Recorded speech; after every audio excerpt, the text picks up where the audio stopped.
You know, the key to anchoring a ship or anchoring a boat isn't always just the size and weight of an anchor. In fact, the chain plays a large part in making sure that that anchor holds. And the more chain you put out, depending on the length of your ship, is what helps determine how well that holds. But here's the actual anchor. You can see another one on the ship that's up top. If you look out there on deck 6 forward, you can get a good idea, or deck 7 forward, where they have that whole area, deck 7 forward, where the crew pool is. There's an anchor. But here's another one. This is the actual one that the ship is using.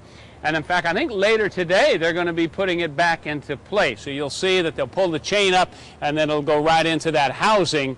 But here's another outstanding look at the bulbous bow. There's a great angle here as you look at it with the sunlight hitting it on this beautiful Saturday morning, crisp fall morning here in Boston. You know, when I'm not busy being a cruise director, I sometimes, just for fun, come down and drive the little forklift that we have here in dry dock. In fact, we're going to go up. We've got some of the propeller blades that are they're the blades actually for the bow thruster. You can see they've been highly polished and they're ready to be put back in place. So these are the small blades that are used in the bow thruster. But I tell you, what fun driving this rascal. Too bad I can't get it up on deck 6 and drive it around there. Wouldn't that be a blast? You should really see how highly polished and smooth these are. They're getting ready to go and be put into that bow thruster that's open up there.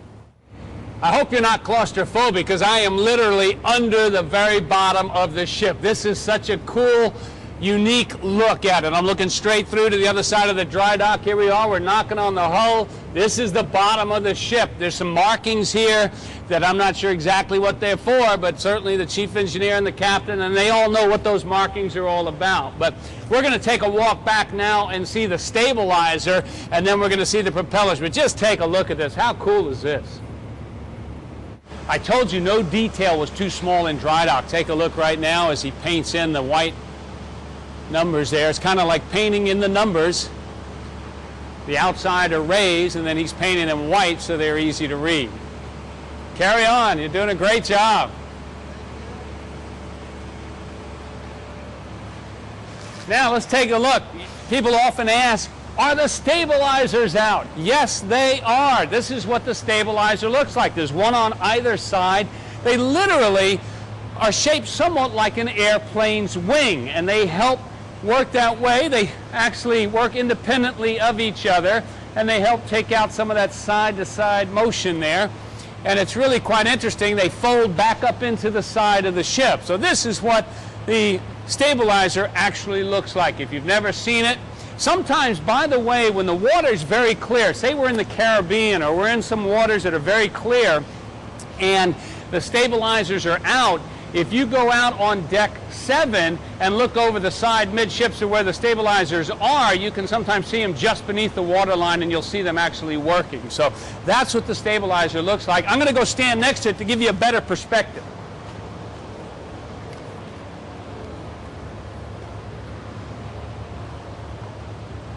There's the size perspective.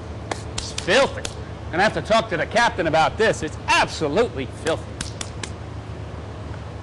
You've heard of Angel Falls, Niagara Falls, Victoria Falls. This is Symphony Falls in the dry dock. And I'm not going to get underneath it, though, but it's pretty amazing to see this up close. It's loud down here now. Crystal Symphony has the traditional twin propeller rudder system, as opposed to Serenity, which has the Azipod system. So we're at the stern. First of all, you can see the stern thruster there. Same premise as the bow thruster, helps push the stern in or push the stern out if we're coming into or going out of port.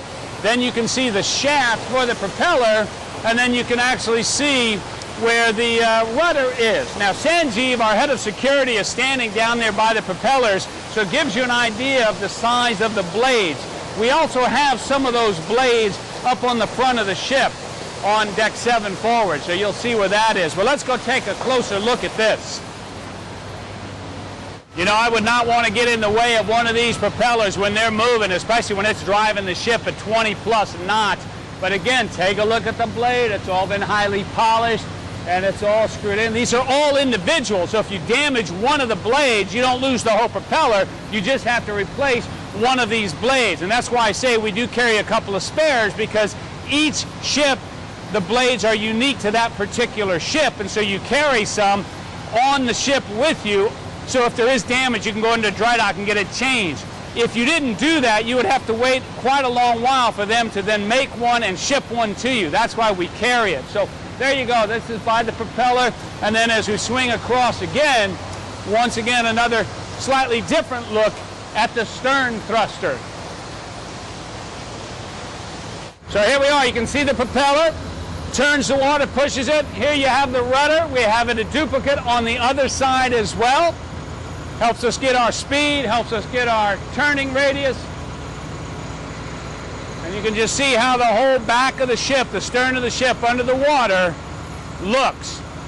Nothing better though when you're standing on the back deck as we're cruising along and you see the water getting churned up. Well, this is what does it, and it really is amazing when you see this up close. It's really awe-inspiring how big it is, and you can just sense the power that comes out of these engines. It really is something that kind of humbles you when you have a chance to see it here in dry dock. Well, imagine once we fill us with water and it starts to work.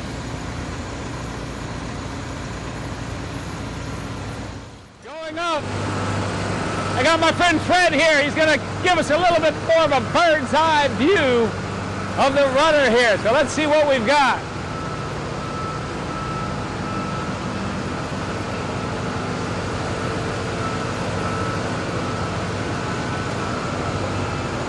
You can see a close look at the weld marks here as we kind of work our way close.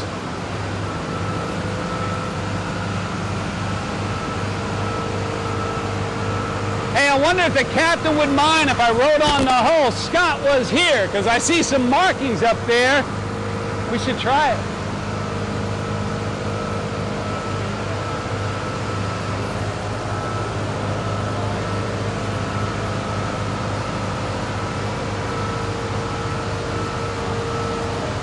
While you're talking, take your picture. All right, look at this. Here we are. We're up by the rudder.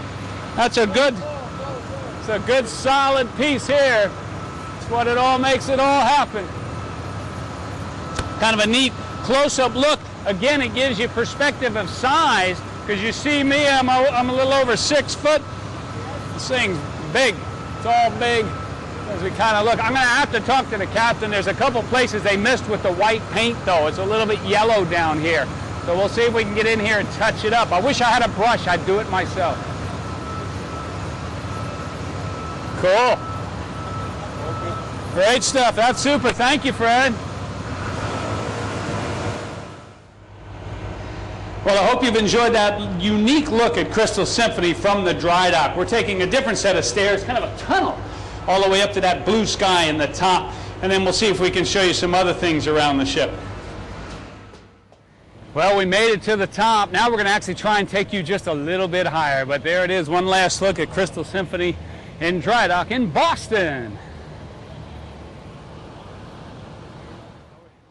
All right, we're heading up. We promised you a different look at Crystal Symphony. We've been down right underneath the ship's hull in the dry dock. Now we're in the cage, and we're going up. Who are we riding with here? Is this Andre? Yeah, I'm Andre. Andre, all right. And that's Andre on the crane. Andre's on the crane also. All right, Andre. And Andre's having lunch. What's for lunch, Andre? Barbecue chicken. Barbecue chicken. We work and eat at the same time. We got to get it done. I hear you. Got to get the job done. So we're flying now. We're in the crane. Take a look. Up on good sitting deck, double deck. Yeah, going up. See, Main deck. some people take an elevator. We like to travel a little bit differently. We want to go in style. Playing with the 66. That's good, Andre. That's good. That's as high as this thing goes. Yeah. Ah, it's good. You need the 90. We need the big crane. Yeah, need that. We need that rascal. The 90. That's the one we got to do next. That's the 90. That's downtown Boston over there.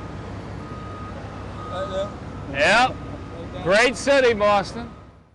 It's a blustery late Sunday afternoon. We thought it'd be kind of fun to come across the street and look back over at Crystal Symphony as the preparations continue during our dry dock. Just to give you the logistics of where this dry dock is, you can see off in the distance Logan International Airport, and then as we sweep around you can see downtown Boston over here. But again, the preparations continue, and one of the things that it's really hard to put into perspective until you see it is that all the areas that you enjoy as a guest on a regular basis are being taken up for containers. If you look all the way forward, deck 12, you'll see some white tents there just under the radar dome. That is the crew recreation facility we showed you earlier. As you swing back by the golf nets, you can see 3 containers there. They house a lot of different equipment, including all the brand new equipment that is going into our TV studio. Then there's a tarp over the swimming pool, the Seahorse pool, because they're doing a lot of tile work there today, and also a lot of work on the teak decks, and the tile work that they're doing is on the brand new jacuzzi. As you come a little bit further back by the swimming pool area, there's a couple more containers. Here's a better look at the 2 new TV satellite domes up there, and then you swing all the way to the back of the ship where the cranes are, and you can look back to where the Trident Bar and Grill is in that open deck, and of course the ship sitting there in the dry dock. Now another shot I want to show you is we did work in all of the penthouses, and you can see the Crystal penthouse where they actually have the cherry picker outside one of the windows there. So what they've done is they pushed out the 2 sets of windows and enclosed the balcony to make it super ultra deluxe and private. And that Crystal penthouse, of which there are 2 on board Crystal Symphony, are going to be just unbelievable. So if you ever get a chance to sail in any of the penthouses, but particularly the Crystal penthouse, you don't want to miss that opportunity. They are spectacular. So again, it's just a little bit different look here in dry dock in Boston as the preparations continue. And I can guarantee if you had walked around the ship today, you'd be saying to yourself, there is no way we're going to be ready in 3 days. But that's all we have left. The countdown continues. We're very excited about it. We hope you're enjoying the tour and a walk and a look at what dry dock is all about.